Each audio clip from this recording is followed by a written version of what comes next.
Making butter has always been a part of our Appalachian heritage. Years ago, most families had a milk cow.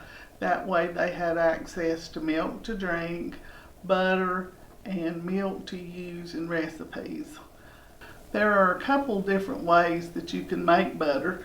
You can use a stand mixer, a hand mixer, or a pint jar like we're going to do today. What I'm going to use today is 1 cup of heavy whipping cream, and I'm going to put it in a pint jar. You want your jar to be about halfway full, that way you've got room to shake your cream good to make the butter. I also like to use a marble in mine because it seems like it will make butter faster if the marble is in the jar. After you've shaken your heavy cream for a little bit, you'll notice that it's starting to turn into something that looks like whipped cream. If you're making whipped cream, this is the time that you would put your powdered sugar and your vanilla flavoring into the jar and shake it a little more, and then you can use it on pies and cobblers, and it's real good like that. But we're not making whipped cream today, we're making butter. So we need to keep on shaking. Just shake, and if there's several people, pass the jar around so as everybody gets a turn. Before you know it, you're going to notice a ball of butter in there, and then you're going to notice the milk. They've separated. Once this happens, shake it a few times more to make sure that you've got it all incorporated.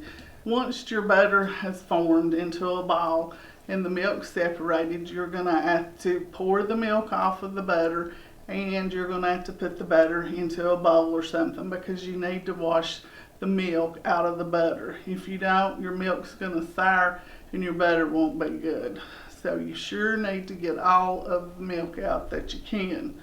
Take the buttermilk, put it in a container, and save it if you're going to use it in recipes that call for buttermilk. But then we put the butter into a bowl, and we just pour the cold water on the butter. We don't put the ice in it, and you need to keep on doing that until your water in your bowl is pretty clear.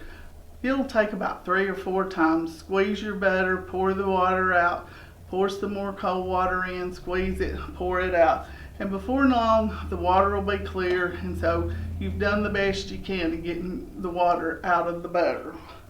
Next, you want to make herb butter. This is the time that you'd put parsley leaves, oregano, chives, things like that. You would put that into your butter at this time. If you wanted just to have salted butter, you would use your salt and incorporate it with a fork in your butter and stir it up real good, and then you can make a stick of butter. Also, in some restaurants I know you have eaten the honey cinnamon butter, so this would be the time to do that too.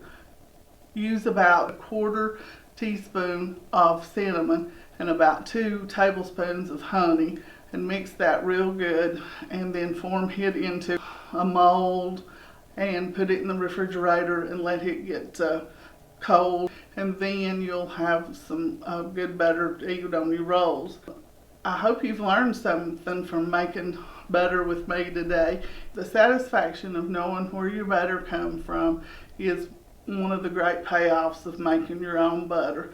So I hope you enjoy your butter. Thank you for watching.